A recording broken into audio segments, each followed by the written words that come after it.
Now,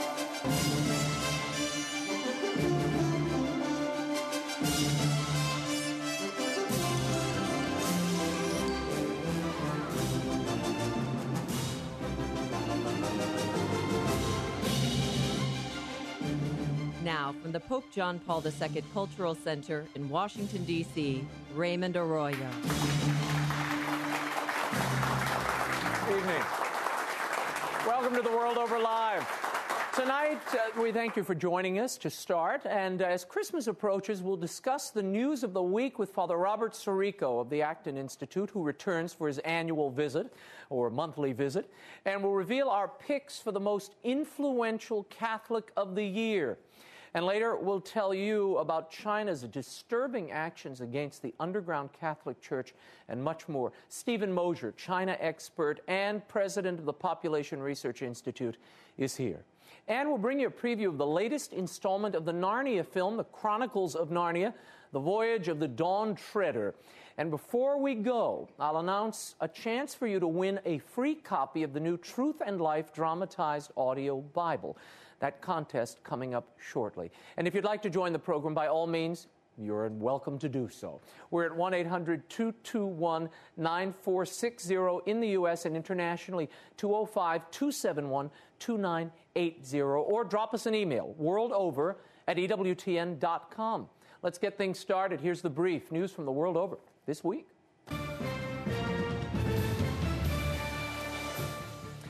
Violence against the Christian remnant in Iraq continues. On Sunday, an elderly couple was murdered in their home in a predominantly Shiite neighborhood of Baghdad.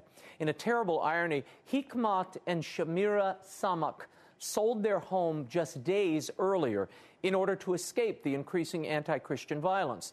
They were in the process of selling their furniture and finalizing the real estate transaction when 15 armed assailants broke into their home, stabbed the couple, and fled with the last of their belongings. Iraqi officials said the perpetrators were foreign terrorists. The murders came just hours after Pope Benedict made a public appeal for those suffering from violence and discrimination in Iraq and elsewhere. The Samaks were not alone in their planned exodus. Recent violence has led more than 500 families leaving Baghdad and Mosul to seek temporary shelter in the northern region of Kurdistan. And China's communist regime is tightening its grip on the church there. Weeks after orchestrating the illicit ordination of a bishop, the government is reportedly forcing dozens of bishops to attend a meeting in Beijing to elect new leaders for the state-controlled Chinese Patriotic Catholic Association and Catholic Bishops' Conference. Neither is recognized by the Vatican. At least one bishop went into hiding in order to avoid the meetings and had a dramatic scene reported by Asia News. Bishop Fang Jinmao was seized by a government force of about 100 men. After an hours-long standoff with priests, nuns, and lay faithful who were shielding their bishop from arrest, Jinmao was placed in isolation by the police. Days later, he was recaptured by the faithful. After another standoff, Bishop Jinmao was eventually arrested again. There's been a complete media blackout surrounding the Beijing meetings. All we know thus far is that they concluded on Thursday. More on this later in the program. And here on Capitol Hill, the co-chairs of the new House Pro-Life Caucus were announced this week. Congressman Chris Smith of New Jersey will continue as the Republican co-chair, a position he's held since 1982. Illinois Congressman Dan Lipinski will co-chair on behalf of the Democrats. In a statement, Smith said the bipartisan group has an aggressively pro-life legislative agenda for the new Congress, which includes rolling back federal funding for abortion and the abortion industry. And on Thursday, Senate Democrats failed to garner enough support to repeal the U.S. military's Don't Ask, Don't Tell policy, which bans homosexuals from serving openly in the military. Senate leaders fell 3 votes short of the 60 needed for repeal. The legislation was part of a larger defense bill, which would have also authorized abortion services on military bases at home and abroad. Family and pro-life organizations have hailed the bill's defeat, as a victory for servicemen and women and their families. 2 benchmark legal cases were heard in federal appeals court this week. Here in Washington, a 3-judge panel considered arguments on the legality of federal funding of embryonic stem cell research. In August, a district court issued a preliminary injunction blocking such funding, insisting that the Obama administration guidelines violate federal law, which prohibits, quote, research in which a human embryo or embryos are destroyed. The plaintiffs in the case, 2 scientists in the field of adult stem cell research, argue that the guidelines and the hundreds of millions of dollars made available for such research incentivizes the destruction of embryos. They say it also diverts funds from successful adult stem cell research. And in California, the battle over Proposition 8 continues. The Ninth Circuit Court heard arguments in a landmark case over the legal definition of marriage. In August, a U.S. district judge ruled that the voter-approved initiative defining legal marriage as the union of one man and one woman was unconstitutional. Soon after, the Ninth Circuit issued an emergency stay of that ruling to consider the case. Monday's hearing centered on both the constitutionality of the initiative as well as who actually has the legal standing to argue the case. Legal experts say the 3-judge panel appears to be seeking a way both to allow same-sex marriage and limit the scope of the case to avoid an eventual appeal to the U.S. Supreme Court. The court could rule at any time. We'll keep you posted on both of these cases. And computer and software giant Apple recently removed an iPhone app that allowed users to sign the Manhattan Declaration, a statement by a broad spectrum of Christians that affirms marriage, the sanctity of preborn life, and religious freedom. Apple removed the app after an activist group gathered signatures claiming that the Manhattan Declaration promoted bigotry against homosexuals and spoke against freedom of choice. According to an Apple spokesman, it was pulled for being offensive to large groups of people. Organizers of the Manhattan Declaration have started their own online petition urging Apple to reinstate the app. At last count, more than 40,000 people have signed on. Close to 500,000 people have signed the Manhattan Declaration since its release a year ago. And the United States has its first officially recognized Marian apparition. On Wednesday, the Feast of the Immaculate Conception, Bishop David Ricken of Green Bay declared the apparitions reportedly seen by Adele Brees, a 28-year-old Belgian immigrant in 1859 in Campion, Wisconsin, are worthy of belief. The Blessed Virgin's message to the seer was to catechize children and teach them the faith. In 1861, a chapel was built on the site, and a few years later, Sister Adele founded a school to educate children in the faith. The site is now known as the Shrine of Our Lady of Good Help. And finally, actor Liam Neeson caused a bit of a stir ahead of the release of the new Narnia movie based on C.S. Lewis's The Voyage of the Dawn Treader. Neeson has voiced Aslan in all of the Narnia films, The Big Lion. Our EWTN cameras caught up with him in London for the world premiere of Dawn Treader. Here's what he had to say about Aslan in an exclusive interview. I see Aslan as certainly a Christ-like figure, but he's also Buddha, he's also Muhammad. He stands for all these wonderful spiritual prophets that we've had throughout the centuries. Yes. And he's also the voice of reason. Hours later, Neeson made similar comments during a press conference. Those closest to C.S. Lewis were quick to disagree. Walter Hooper, Lewis's former secretary and a trustee of his estate, said that C.S. Lewis would have been outraged. Hooper told The Telegraph, "It has nothing whatsoever to do with Islam." Lewis wrote that the whole Narnia story is about Christ. He could not have been clearer, end quote. Hooper attributed Neeson's remarks to political correctness and a desire to be very multicultural. Later in the show, we'll give you a sneak peek of the new Narnia movie, including our exclusive interview from the London premiere with Douglas Gresham. He's the stepson of C.S. Lewis and an executive producer of the movie. It's really a great family movie. If you are planning a trip to Washington, D.C., why not attend The World Over Thursdays at 8 p.m. Eastern? Drop us an email at worldoverdc@yahoo.com, and we'll reserve a seat for you. Up next, Father Robert Sirico is back to discuss the news of the week, and we'll go to a break, but here's a little taste of the voyage of the Dawn Treader. The World Over Live continues in a moment. Stay with us. Listen, have you seen the ship before? Yes. It's very Narnian looking, isn't it? Yeah. Well, just another reminder that we're here and not there. Edmund, it looks like the water's actually moving. Yeah. Edmund, the painting! Oh, just smashed the wrong thing. No, Jesus! No! Help me! Let go!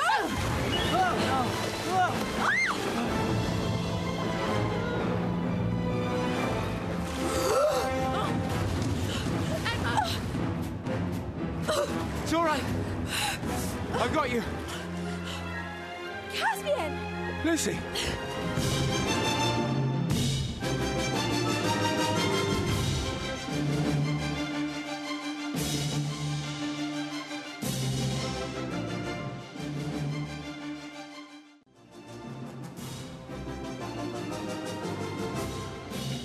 Now, once again, Raymond Arroyo.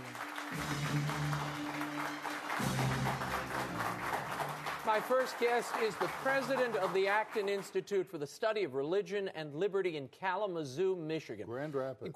Rapids. Why do they always put Kalamazoo in there? He's a regular World Over contributor, and he's back tonight for his last appearance of 2010. We always look forward to his visit, so please welcome Father Robert Sirico back to the program. Good to be back. Great to see you. Let's start with the big news that is really consuming Capitol Hill, and I imagine a lot of the country. This tax policy question. There is a debate right now as to whether they should allow the tax levels and thresholds to remain where they are now, or whether they should be raised. If Congress doesn't act before this lame duck session is over, taxes will go up. Yes, everyone will get hit with more taxes come the first of the year. And this is very deleterious because this is people's money. Let's remember that the money is not owned by the government.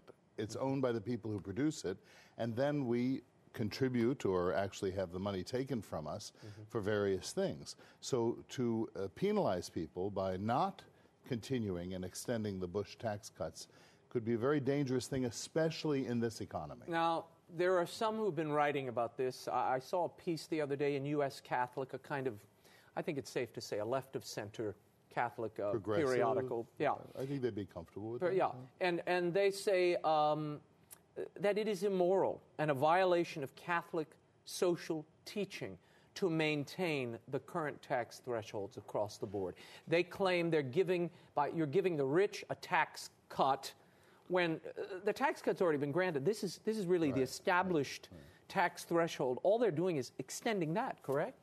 Well, you know, it's really a misunderstanding of Catholic social teaching to proffer the idea that somehow the Church gives levels of taxation.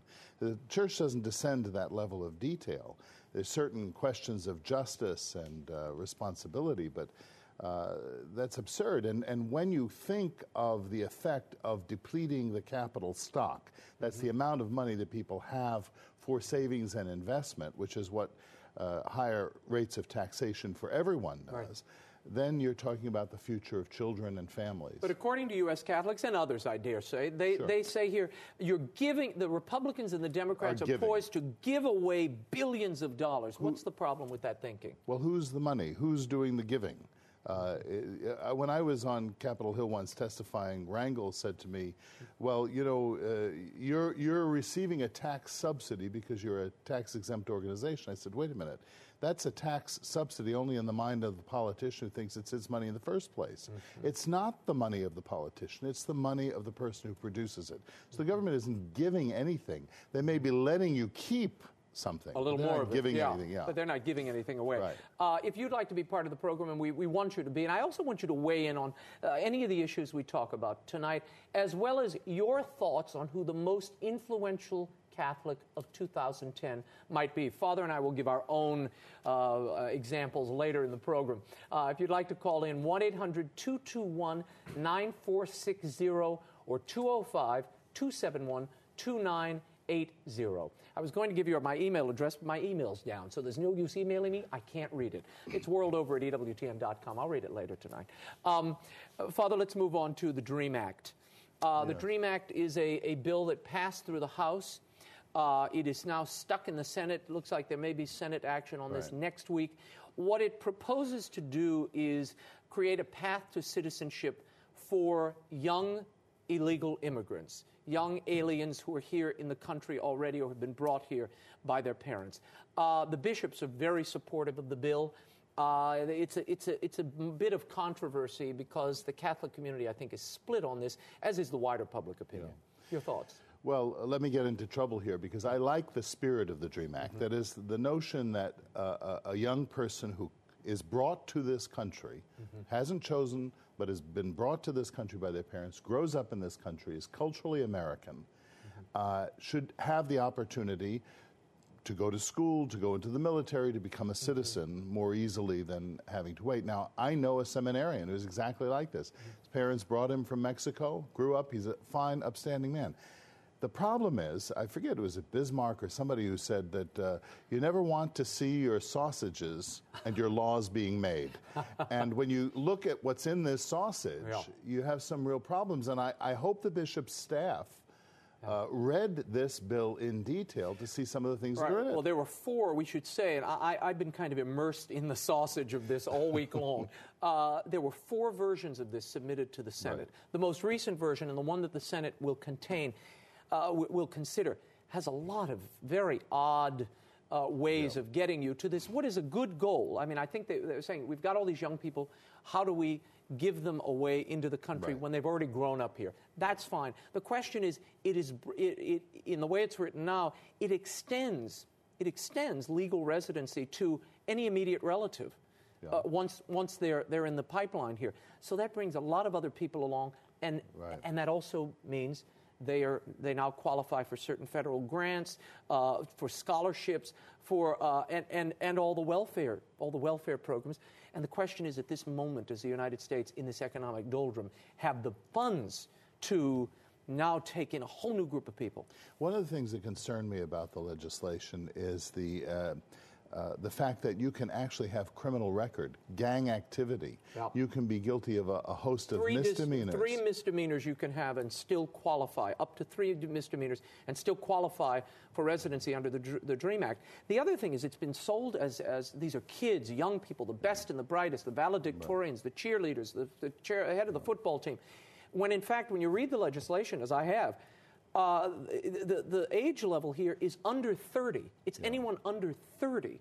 That's not a child. Well, it's under 30 by the time it gets enacted. By the time it's enacted. Yeah, correct. But I mean, these people would be much younger having come to the United States, not being brought here at 25 years old. Right. It wouldn't apply to them, I would hope.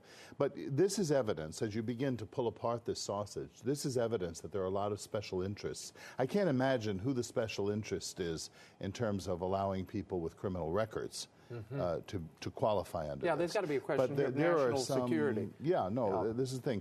What I can say is that the Church says very clearly that each nation has the right to the integrity of its borders. So this is a prudential decision that government officials need to make. And this is a question. When the bishops come out and say, we're supporting this bill, what is a Catholic bound to do at that point? Is that merely a prudential judgment on the part of the bishop that one can agree or disagree with? That's absolutely. When they're not pronouncing on reiterating the dogma of the church. Teachings or dogma. When they're descending to these kind of details, these are prudential questions that Catholics can have a variety of different opinions on. You know, Cardinal Dulles, actually it was Father Dulles at the time, wrote that the danger of pronouncing on too many things as they begin to erode the moral authority where they do have the competency to speak, that is in areas of faith and morals. So you squander this moral authority on a host of different pieces of legislation with all kinds of details. Most bishops are not familiar with the contents of this legislation. No, I doubt if anyone's. And it's been changing so rapidly, I don't know how they could. I mean, the bishops came out, I think it was December 2nd, there was a letter from the bishops' conference. This bill just hit the floor yesterday in its current form. Maybe you have to pass it in order to know what's in it. Oh, I've I've heard that once before. Yes. Great Catholic legislator. Yeah, that's right, which we'll see what happens. U.S. lawmakers this week sent an interesting letter. There is something called the Prayer Caucus on Capitol Hill. This is a bipartisan group, 42 legislators, and they sent a letter to the president asking him to be mindful of and to remember the country's religious heritage. And the thing that I guess most disturbed them was during his recent trip to India, he gave a speech, and he said the United States motto, the motto of the U.S., is E pluribus unum. These lawmakers are pointing out, these aren't Republicans, they're Republicans and Democrats. They said since 1956, the official national motto of the U.S. has been, "In God We Trust."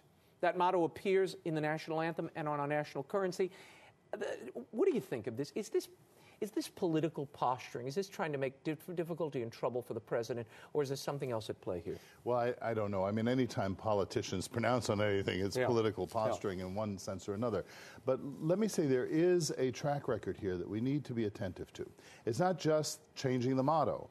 It's when the president spoke and attempted to quote the Declaration of Independence and left out the phrase creator, that we are endowed by our creator with certain inalienable rights. He said we are endowed with certain inalienable rights. And the other thing that concerned me from a juridical point of view, from a legal point of view, is the shift in speaking, and this is both Mrs. Clinton and the president began to speak about the freedom of worship in the United States, when in point of fact what we have is the freedom of religion. It's a very different thing. The freedom of worship is an interior, personal, liturgical thing. The freedom of religion is the freedom of institutions to engage society with its message. So I think there's something to this, and we need to be attentive. The ACLU this week in Tennessee, a local branch of the ACLU, is warning 137 public school officials you may not and should not celebrate any sort of party, get-together, a craft that in any way venerates or uplifts a single religion. In other words, you may not have a Christmas party, Christmas celebration, or anything related to Christmas in a public school setting. Your thoughts on this? I think this is a crass form of intimidation, and I hope that the good people in the state of Tennessee, stand up to it. This is basically threatening that if you have even something as innocuous as Santa Claus come into a classroom, that we're going to bring a suit against. I'd like to see the ACLU bring a suit against people celebrating Kwanzaa. Well, they have. I saw footage of these particular schools in Tennessee.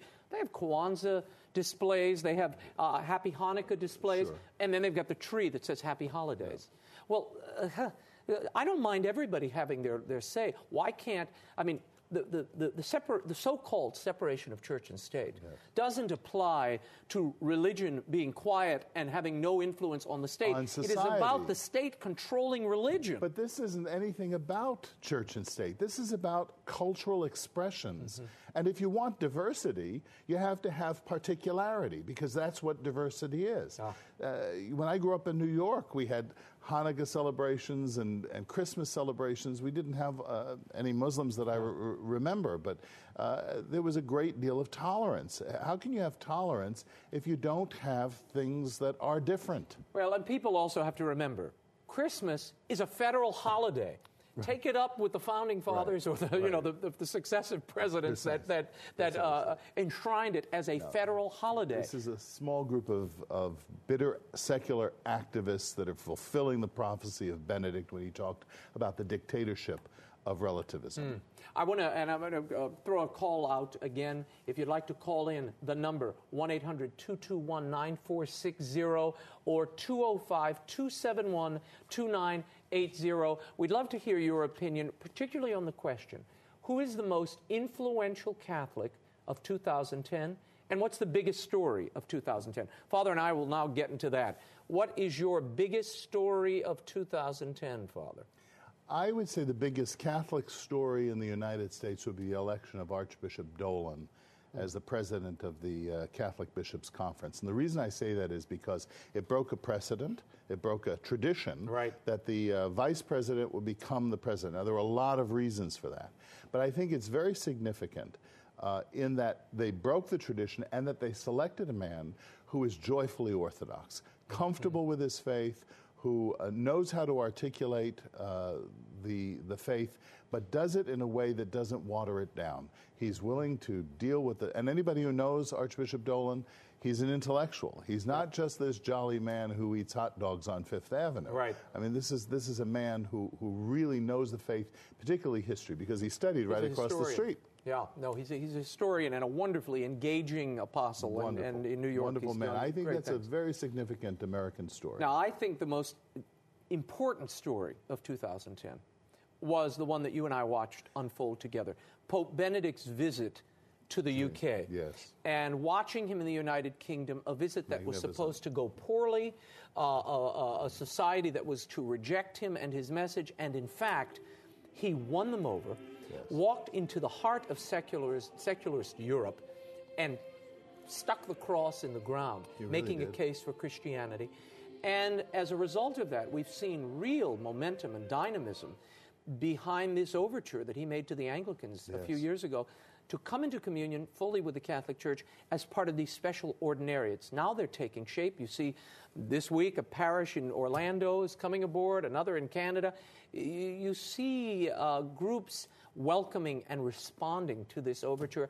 And a lot of that, I think, is a direct result of the witness they saw during that visit to England. That was an astounding time where he could walk and say the truth and do it with great humility and great love. It's a real model for all of us on how to communicate the truths of the faith. I want to go to the phones. Jesse from Kentucky, you're on the World Over Live. What's your question, Jesse?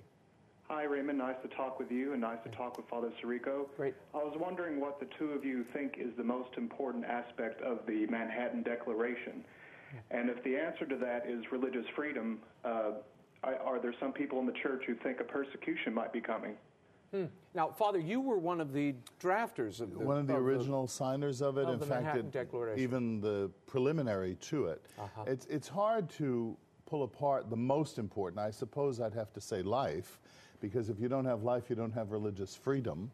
But marriage is the cradle of life, and religious freedom, I would hold them all together. But, you know, Father Hardin used to speak about persecution, and he said we have to be prepared for this. Now, I don't know whether that's going to happen. I tend to think that our martyrdom tends to be not being invited back to the next cocktail party, and we tremble about the fact that, you know, we won't get into all the good dinner parties if we mention life issues or marriage issues and things. But I think any Christian who thinks about the cross of Jesus Christ has to be prepared for the worst. Now, was it Flannery O'Connor who has that wonderful, cute quote? She thought she could be a martyr if they killed her quick. You know, I think we all, if we're honest, we feel that way. But that's what our baptismal commitment means. It means to the point of death. Whether it's going to happen or not, I mean, we are going through a very difficult moment, a severe, intolerant tolerance that we're facing, a secularist, an aggressive secularism, that we need to be agile and winsome and bright and loving and articulate and confronting. Let's talk about the most influential Catholics of 2010. Who are on your short list? I have to say that by influential, I don't mean good. That's right. And by Catholic, I don't necessarily mean Catholic. Okay. Okay, and in that sense... You've kind of unraveled my question, but I'll accept that I answer. Nominate Nancy Pelosi. Nancy Pelosi? I mean, she's a Catholic. Now, what does that tell us? Well, because, I mean, she's a Catholic grandmother, Italian-American, who shepherded what I think is pieces of anti-life legislation in a very agile way, in a very savvy way. I mean, she's a very astute politician, was reelected, granted in San Francisco, minority leader. I think that she's a very influential Catholic person. Now, I think this tells us something about the state of Catholic formation of a certain generation of Catholics who retain the name but deny the power of the witness of the Church. All right, who else? Who else would you classify as the most influential Catholic of 2010? Do you have a real positive example of Catholicism that you would offer? Well, I mean, it would obviously be Benedict, right? Yeah, but we can't say Benedict, no, right? he's always the most influential. Okay, well, then I would say Newman. Newman. Well, I think Newman has become come to people's consciousness in a way as a result of the beatification. Yeah. He had touched on all the issues. I don't want to go through those 3 days that we spent together. No, they were great following days. that. But I mean, Newman confronted doubt. He confronted secularism. He confronted watered-down forms of Christianity. So I think Newman could be considered one of those persons. Shall I give you my two? Yes, here are my two influential Catholics, and I will use the same criteria that you offered. They don't necessarily have to be Orthodox or committed Catholics, but Catholics in name at least, and we're talking about influence in the media, influence among the general populace. First, I would have to say Sister Carol Keehan, the president of the Catholic Health Association, the woman, I would argue, who single-handedly made the passage of that bill possible, paved the way, gave all stripes of Democrats and Republicans cover to morally embrace what the bishops considered an immoral piece of legislation because it funded abortion on demand and continues to. We'll see what happens in the next Congress, but there's no doubt she was and remains, I think, to some degree, in certain circles, an influential Catholic figure. The other is the fighting, fuming president of the Catholic League, Bill Donahue, who, like him or loathe him, love him or take issue with him, no one, I think, can dispute the influence of Bill Donahue. Bill Donahue, he had this Mother Teresa campaign outside of the Empire State Building that he launched, made international headlines. He clarified the New York Times reportage when they were attacking the Pope repeatedly, getting their facts wrong. Bill was out there correcting them. This Smithsonian exhibit of sort of a vile piece of video. Bill was single-handedly responsible for bringing that to public discussion and getting that piece of video removed from that exhibit. And finally, he took on the atheists outside of Lincoln, the Lincoln Tunnel this past week. And put a billboard putting up his own billboard at the other end of the Lincoln Tunnel. So I think those are my two have to picks. add one more thing. Yeah. He was anathematized by an editorial in the New York Times. Now, I love the fact that the New York Times doesn't think that the Pope can pontificate, but thinks that they can. And they excommunicated Bill Donahue. No, I love Bill. He's a scrappy New Yorker, a great Irishman, and he has this great sense of timing and this use of the phrase. He catches the issue and he uses it as a teachable moment. He's hardcore. Someone in the media I was talking to the other day said, that guy, I don't agree with him all the time, but I got to tell you, when he talks, he cuts right through. No, he does. He does. He cuts right through. He's very clear and engaging and funny and outrageous, and that's why he would definitely make my list. He's lots of fun. What are you looking forward to in the year ahead? Well, I'm looking forward to if we're talking in this.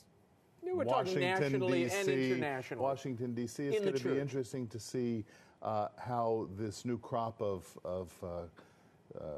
many pro-life and Catholic legislators who have just been elected. I think that's going to be a very interesting thing. I'm really looking forward to 1 year from about now, the implementation of the new translation of the liturgy. Right. Getting ready for that. There's going to be some tongue twisters for some people. We're going to learn new words, but I think that's going to be a very joyful thing, and I think it's going to be enriching for the church, the English-speaking church. Well, we look forward to having you along for the journey and helping us God sort bless through it you. all. And if I don't see you for Christmas, God bless you. Merry Christmas, and we'll see you in the new year, without a doubt. For more on Father Robert Sirico and the work of the Acton Institute for the Study of Religion and Liberty, visit acton.org. Not action, Acton. When we return, Stephen Mosher on the latest news from China. Is the Chinese government monitoring your communications on the internet? Stay tuned. Find out. The World Over Live continues in a moment.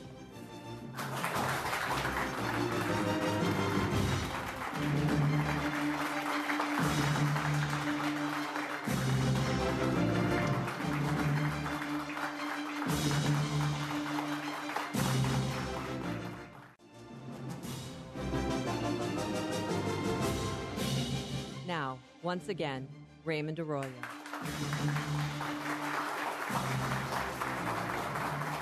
Welcome back to The World Over Live. Over the last few years, we've been hearing some disturbing news regarding the Catholic Church in China, and this last week has been no exception. The government-run Patriotic Association has illicitly ordained a bishop in November, and this week we learned that underground Catholic bishops have been forced to do the government's bidding. China has also become more aggressive in cyberspace. What is China up to, and what is her ultimate goal? To shed some light on this is a China expert who has repeatedly visited the country, the president of the Population Research Institute, and author Stephen Mosher. Great to see you, Steve. Thank you. Thanks for coming back. Now, the state-run church in China recently, as we mentioned earlier, illicitly ordained this bishop. There was another one in 2006, which is the last time this sort of thing happened. What does this tell us about the relationship between the Holy See and the Chinese government? Well, it tells us a lot of things. First of all, we have to understand that there was an accommodation of sorts from 2006 until this recent ordination on November 20th. An accommodation which meant that every time a bishop see was vacant, the Vatican and the Chinese government would both agree on who was going to fill it. So that almost all the new bishops in China, in fact, all the new bishops in China until this recent one, have been approved by the Holy Father, have been licit bishops. And this accommodation has now broken down. But the story really begins well before November 20th with the illicit ordination, because well before that time, the Chinese government had been, through the Patriotic Association, had been pushing Father Guo Jincai, who was a priest in the Diocese of Chengde, north of Beijing in Hebei province, pushing him as a bishop. And the Vatican kept saying, no, we don't want him. They had vetoed him. And finally, the government rounded up a number of bishops and forced them to go to a town called Pingquan and gather in the church, where there were very few lay people, but very many government officials and plainclothes policemen and uniformed policemen present, and forced the 8 bishops who came, who had basically been kidnapped, to lay hands on this young priest, Father Guo, and declare him a bishop. Now, we don't know what sort of mental reservations these bishops had, but we do know they were taken under escort from their home diocese. They were taken protesting, and they were forced to participate in the ceremony, which, unlike the joyful celebration of most people being elevated to a bishopric, the laity sort of stood there stunned and watched. And there were more people in the congregation representing the state than actually representing the Catholic Church. Now, the same pattern we see this week. There was a so-called Patriotic Assembly. The Patriotic Association, we should say, is kind of the government-run version of the Catholic Church that doesn't answer to Rome or the Holy See or the Pope. What is the nature of this Patriotic Assembly? And again, we had bishops and priests forcibly kidnapped, if you will, and brought to this assembly, and some fled, refused to go. Here's where the story gets really interesting, because why did they push forward on Father Guo? Well, first of all, because they trusted Father Guo. Father Guo was ordained in 1992 and quickly became a Catholic representative to the National People's Congress. That's the rubber stamp parliament that does whatever the Chinese Communist Party bids it to do. Secondly, he became the Deputy Secretary General of the Patriotic Association, the very association that the Chinese government set up to control and ultimately lead the Chinese Catholic Church, not only into schism, but I think to prepare for its ultimate demise. That's what the Chinese Communist Party had in mind when it founded the Patriotic Association back in 1957. So this guy has a long history. And then we move forward to the 8th Congress in Beijing of Catholics, which has just concluded. And this same guy, Father Guo, now some call him Bishop Guo. I won't, because I don't think he's a licit bishop. Rome has said that he's not.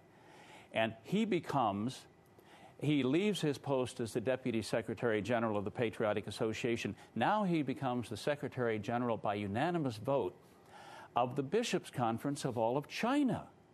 Why? Well, you see how they had to move quickly in November 20th, because this meeting was coming up. They needed a bishop they trusted to be the Secretary General of the Bishops' Conference, so they made him a bishop over Rome's objections.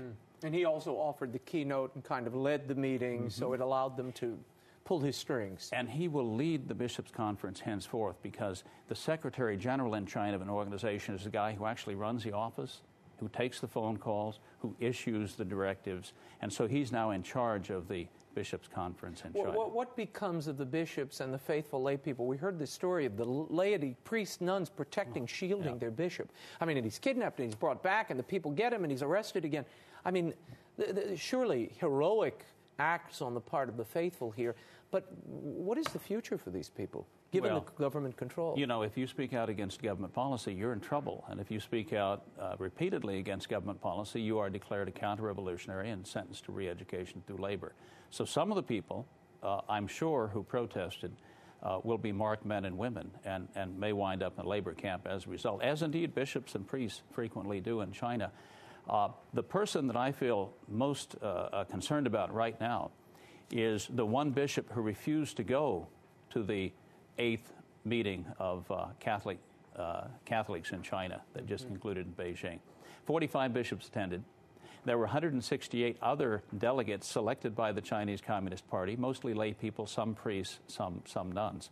They all voted the way the party wanted them to. This was as carefully choreographed as a Broadway musical. They said, who wants Bishop Guo Jincai as the Secretary General? And they all raised their hands. There was one abstention, and he's going to be in trouble. And then they said, who wants this illicit bishop as the head of the bishops' conference? And they all raised their hands. There were only 3 abstentions. So that's the way the voting went. The people who abstained will get in trouble.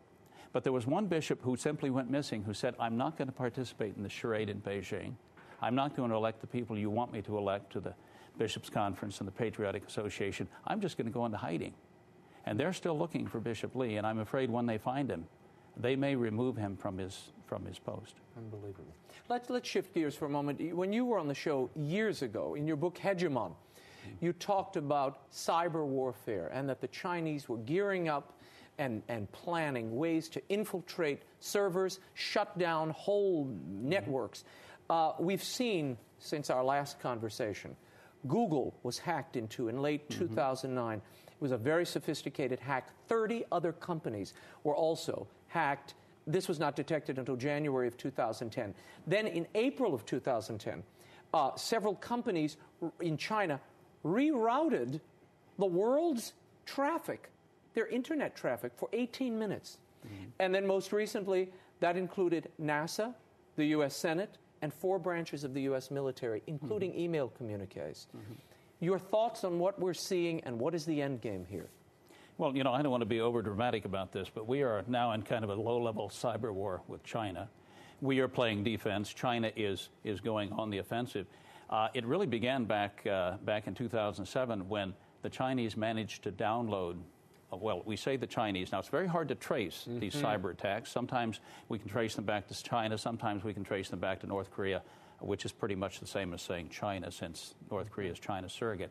But in 2007, they were able to penetrate the Pentagon's computers and download our contingency plans for reinforcing U.S. forces in the Western Pacific in the event of an attack on South Korea or an attack on Taiwan. Now, what government would be interested in knowing what U.S. forces are going to move to Japan and South Korea and to the defense of Taiwan in the event of an attack? There's only one, and that is the People's Republic of China. Then you have these subsequent attacks. The Aurora virus is the one that penetrated Google's defenses.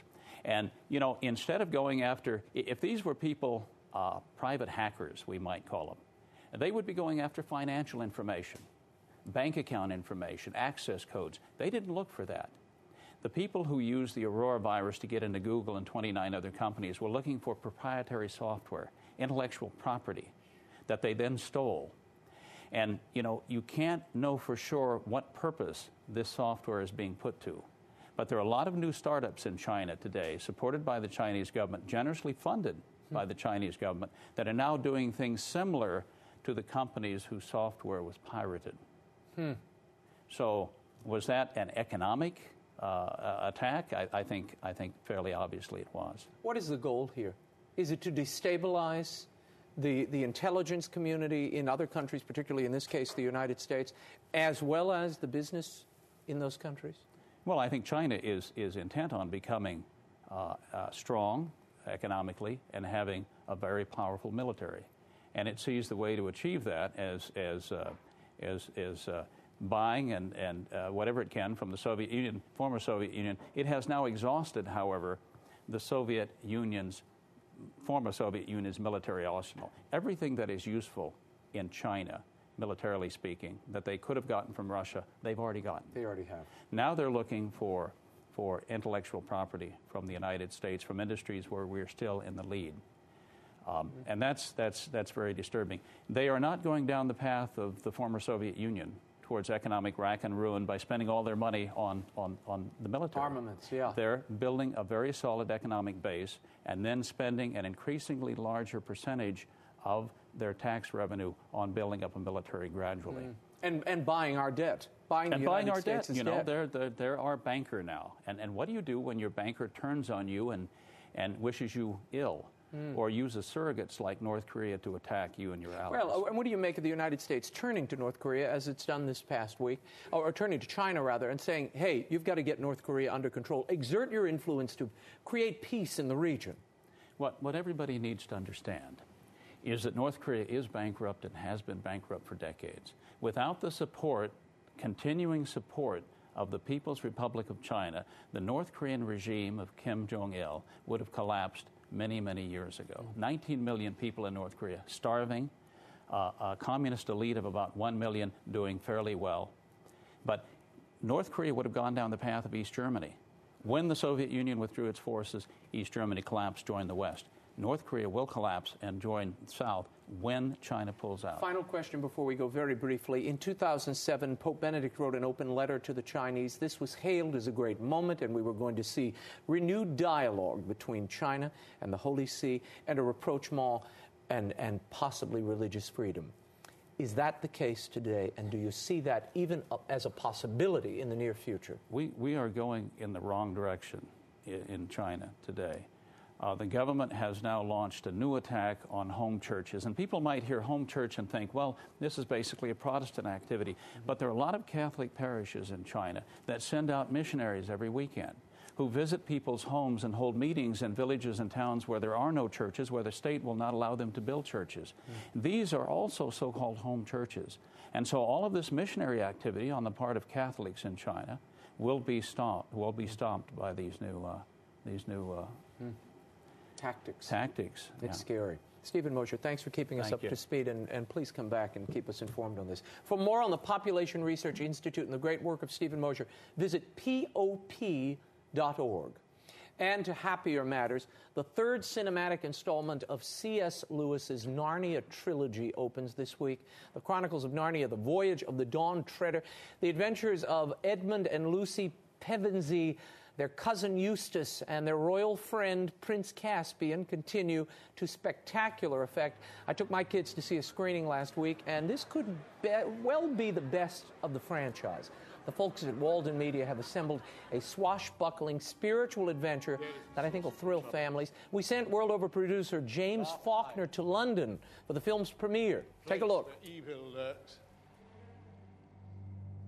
It can take any form. It can make your darkest dreams come true. It seeks to corrupt all goodness, to steal the light from this world. How do we stop it? Tell us about this incredible latest adaptation of C.S. Lewis's work, Voyage of the Dawn Treader. Well, this is the third in our series, as you probably know. I think this is a wonderful movie. It's very exciting. It returns us to the sort of mystical beauty and glory of Narnia as we knew it from the first movie. And it also is a very important movie to watch because it's all about temptation, how to tax and how to deal with it. Yes. And it works very well on that score. The ship itself becomes kind of a character in the movie. And we have some other fascinating characters like Reaper Cheap, and of course Aslan himself appears. So it's a beautiful movie and a very exciting movie and a very important movie. Of course, adaptations are tricky. Books and movies are, different creatures. How did you feel the filmmakers did with Dawn Treader? Well, first you have to realize that I'm the Narnian gadfly of the whole production team. I'm the most strict Narnian purist in the world, and as soon as they change a comma from the original text, I jump up and down, scream, and froth at the mouth. But I've had to learn over my filmmaking career now, this is the third movie, of where the difficulties lie in translating something that's described in a book into making it visual on film. And we have to do things that actually do change the book quite considerably to make things visual. The Green Mist. The Green Mist is an example. We have no personified villain in this movie. We don't have anyone who depicts evil, like the White Witch or Miraz or anyone like that. So we came up with a way of depicting Narnia's own reaction to the presence of evil. So we can tell when the evil is oozing into the people's minds or into their hearts in this movie, and we came up with this greenish mist to accomplish that. I think actually it works quite well. It does indeed. Borrowed from Shakespeare, Green with Envy, all the characters seem to be dealing with that at some level. Well, envy is one of the many temptations that faces them. Mammon is another. I mean, and when people leave the cinema after watching this movie, I think they'd probably say something like, wow, wouldn't it be great if we had a pool that turned everything to gold? And then the second thought would be, but what would it do to us as people? That's so important. What are you staring at? Whoever has access to this pool could be the most powerful person in the world. Lucy, we'd be so rich. No one could tell us what to do. And of course, the Chronicles of Narnia, an allegory of faith. Not exactly an allegory, a suppositional representation. Oh, please describe the difference. Well, there's a huge difference. An allegory has to have the personal subject describing exactly the motions and experiences that the original that they're an allegory of does in their own story. Jack thought to himself, what would it be like if there really were a world in which the animals could speak and live together in harmony, and the mythical creatures of the great mythologies I love all living there too in great harmony, and somehow evil got into that world. And the god or king of that world had to save it, as ours had to save this one. His answer to that question was The Lion, the Witch, and the Wardrobe, and everything else flowed on from there.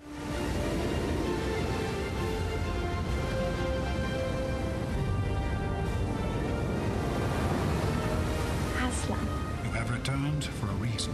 You have come far. And now your journey lies beyond. Now is the time to be strong. Never give in.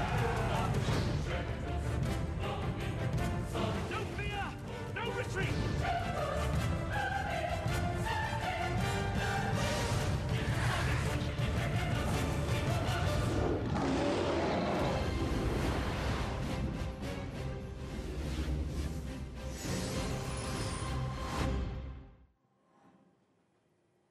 The Chronicles of Narnia, The Voyage of the Dawn Treader, opens December 10th at theaters everywhere. Before we go, I want to announce the promised new contest. We're giving away 5 copies of the best-selling Truth and Life dramatized audio Bible that I co-produced.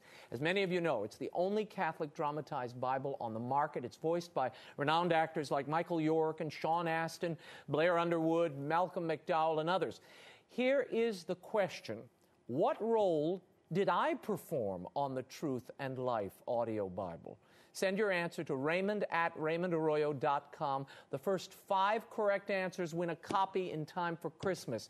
Please include your full name, your address, on each email. The question again, what role did I perform on the Truth and Life audio Bible? Send your answers raymond@raymondarroyo.com. And for those of you who don't want to take part in the contest, you can order your own copy from the EWTN Religious Catalog. Go to my website, raymondarroyo.com. You can click through. It's the banner up top. It'll take you right to the EWTN Religious Catalog page.